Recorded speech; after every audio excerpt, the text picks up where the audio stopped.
अगर आप एक फाइनल ईयर के स्टूडेंट हो तो आपने कई बार ये सोचने पे आप मजबूर हुए होंगे कि जॉब करूं या एमबीए के लिए प्रिपेयर करूं, राइट? इस वीडियो के थ्रू मैं आपके डिसीजन मेकिंग प्रोसेस को थोड़ा सा आसान बनाना चाहती हूँ।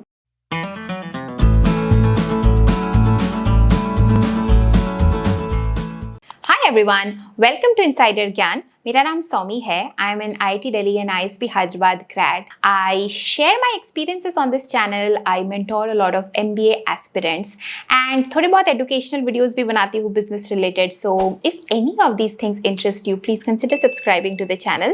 Now coming to today's video, मतलब तुम्हारे dilemma को ना मैं बहुत अच्छे से समझ सकती हूँ because I have also gone through the same thing. College के फाइनल ईयर तक आते आते कुछ लोगों के पास ऑलरेडी एक जॉब ऑफर होता है। उनको लगता है कि जॉब ले लिया तो वो लोग जो लोग एमबीए करने जा रहे हैं उनके कंपैरिजन में कहीं हम पीछे तो नहीं रह जाएंगे। एंड दूसरे लोग जिनके पास जॉब अपॉर्चुनिटीज नहीं होती है वो सोचते कि अब जॉब तो है नहीं, एमबीए ही कर लेते हैं। बट जॉब करे टू अर्न सम मनी और should we go and do MBA?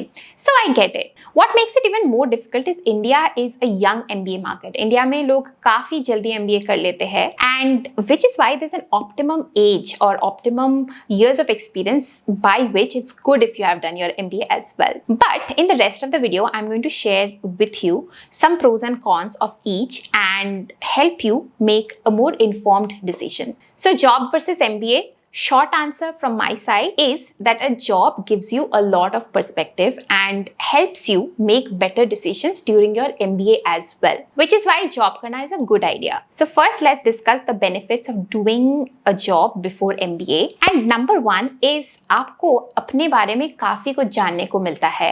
आपको ये भी जानने को मिलता है if MBA is the right path for you or not. Once you start working, it's possible that you start with a technical experience and maybe you enjoy the technical side or maybe you don't enjoy a technical side, and then that gives you a legitimate reason to go for an MBA or not. You will be able to justify your MBA decision even in the MBA interviews much more strongly because of the perspective that you get while working. You get to know yourself, you get to know whether you are a fit for the corporate life or not before you actually go and waste a lot of money getting your MBA degree. Second is you will also know a lot about what kind of jobs you should do after MBA as well.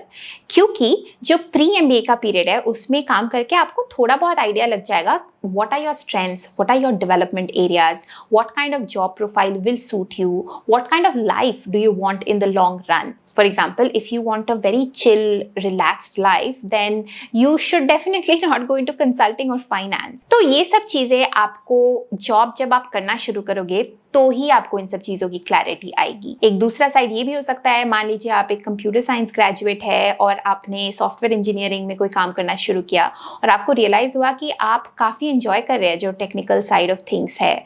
So if that's the case then getting an MBA degree is not only going to take you away from what you love doing, you will also end up wasting a lot of money in the process, and why would you want to do that?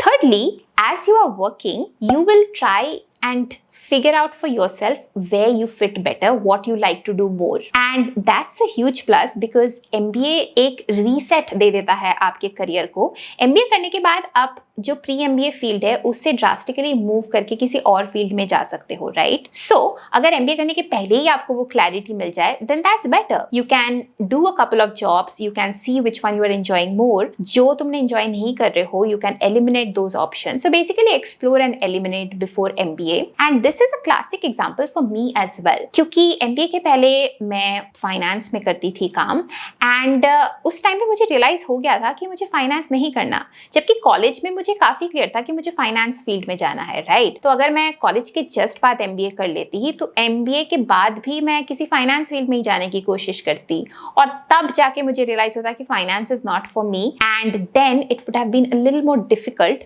To change my field. Rather I did finance before, I eliminated that option, then I did my MBA and MBA gave me a fresh start to choose anything else like consulting. Fourth point, अगर आपके पास थोड़ा सा work ex already है it can also enhance your MBA degree a lot more because firstly you will have a lot to offer to your MBA peer group and secondly आपको ना अपने strengths and development areas के बारे में काफ़ी कुछ पता होगा। सो जो 1 या 2 साल है MBA का उसमें आपको पहले से थोड़ी क्लैरिटी होगी कि किस चीज़ पे आप आपको फोकस करना है. Maybe you find out while working that you are not able to speak up in a room full of people. तो MBA के दौरान आप उस weakness या development area पे work कर सकते हो so that it doesn't be a hindrance for you when you work post MBA. And also you can use your strengths to your benefit during the MBA degree to help your profile stand against the peers. You will have a much better idea कि आपको electives कौन से choose करने हैं. जैसे कि मुझे finance के बाद ये clear था कि finance में ये चीज़ें मेरी इतनी अच्छी नहीं है. So I could have either ignored it altogether and not gone into that field at all. But मुझे थोड़ा सा लगता था कि मैं consulting में जाऊँगी तो finance की ये चीज़ें मुझे काम आ सकते हैं. तो accordingly मैंने finance के electives choose किए थे. सेकेंडली स्ट्रैटेजी के कुछ कोर्सेज चूज किए थे जो मुझे लगता था कि कंपनी एनालिसिस और जनरलिस्ट स्किल सेट्स मेरी डेवलप कर सकेंगी जो मेरे पास पहले से वो स्किल सेट नहीं था. बजाय कि अगर आप एज अ फ्रेशर जाओ आपको लिटरली कोई हवा नहीं होती है कि आपको MBA स्कूल में जाके क्या करना है. मतलब if I talk about me right, मुझे तो एक्सेल भी ढंग से यूज करना नहीं आता था while I was in my undergrad degree. तो मैं तब MBA जाती तो मैं क्या ही करती. I would not have been able to perform as well during my degree as well. And fifth point is that if you have a job, आपकी लाइफ थोड़ी सी आसान हो जाती है MBA में बिकॉज आपके पास थोड़े एक्स्ट्रा पैसे होते हैं to fund some of your travels. जो थोड़ी सी लाइफ जो है ना वो थोड़ी सी कंफर्टेबल हो जाती है वर्सेस अ फ्रेशर. ऑल्सो आप अगर वर्कएक्स के साथ जाते हो तो आपको MBA सिलेक्शन प्रोसेस में भी काफी सारा बेनिफिट मिलेगा because IIMs for example give you some additional points of work ex. And जो MBA स्कूल का प्लेसमेंट प्रोसेस है उसमें भी आपको थोड़ा सा बेनिफिट मिलेगा वर्कएक्स का because if you are competing against a fresher then obviously a company is going to hire you because you have some experience in the past. You know how to behave in corporates. You have been through the grind, right? So वैसे भी आपको काफी सारे benefits मिल जाते हैं if you have some work-ex before going to an MBA. Now इस situation में एक बहुत ही important question जो आ जाता है कि what is the right number of work-ex to go in and do your MBA school? जिसके बाद it's just too late. Like आपने 3 साल 4 साल का work-ex कर लिया तो क्या आप 5 6 7 8 साल वर्कएक्स लेने के बाद MBA करने जाओ या 2-3 साल के बाद जाओ, राइट? नाउ इसका आंसर ये है कि इंडिया एक बहुत ही यंग MBA मार्केट है एंड अगर आप MBA IIM वगैरह का सिलेक्शन क्राइटेरिया भी देखो ना तो सिलेक्शन के टाइम वो आपको 3 साल तक तो इंक्रीमेंटल पॉइंट्स देते हैं, उसके बाद प्लेटो हो जाता है विच मीन्स 3 साल के एक्सपीरियंस के बाद आपको कोई इंक्रीमेंटल बेनिफिट नहीं मिलता वर्कएक्स का. सिमिलर केस प्लेसमेंट्स के टाइम भी अगर आप जैसे IIMs में प्लेसमेंट में बैठोगे या इवन ISB में, ISB का केस थोड़ा सा अलग है because ISB is more of a experienced kind of an MBA. But IIMs का अगर मैं देखूँ तो 3 साल के एक्सपीरियंस तक तो आपको बेनिफिट मिलता रहेगा during the placement also. But 4 साल अगर हो गया 5 साल हो गया तो आप एक तो कंसल्टिंग टाइप के जो अपॉर्चुनिटीज है generalist you miss out on those because consulting companies don't prefer to have people with higher then 4-5 years of work ex already.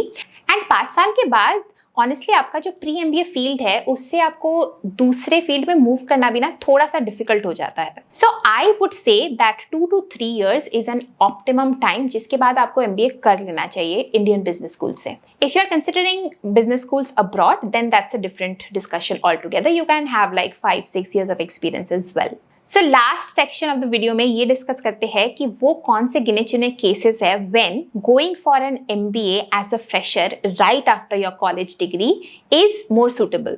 And the first such case is मान लीजिए आपने 4th year में CAT के लिए appear किया और आपका selection हो गया in one of the Tier 1 business schools which is IIM ABC LKI FMS MDI उस तरह के स्कूल्स में. बिकॉज इंडिया ना बहुत ही ज़्यादा कॉम्पिटिटिव मार्केट है and these business schools are like really good to give up on. अगर आपके पास चांस है यहाँ जाके पढ़ने का then you want to grab it right away. अगर आपको फुल कॉन्फिडेंस है कि आप 1-2 साल जॉब करने के बाद भी इन कॉलेजेस में घुस सकते हो then well and good, it's obviously going to be added. But life का किसने देखा है, राइट? मे बी मतलब CAT एग्जाम भी खुद इतना अनप्रिडिक्टेबल है. So I would definitely recommend अगर आपका टॉप मोस्ट बिजनेस स्कूल्स में like top 5 or 6 business schools में एडमिशन हो गया है 4th ईयर में, just go ahead and take it even if you don't have full clarity.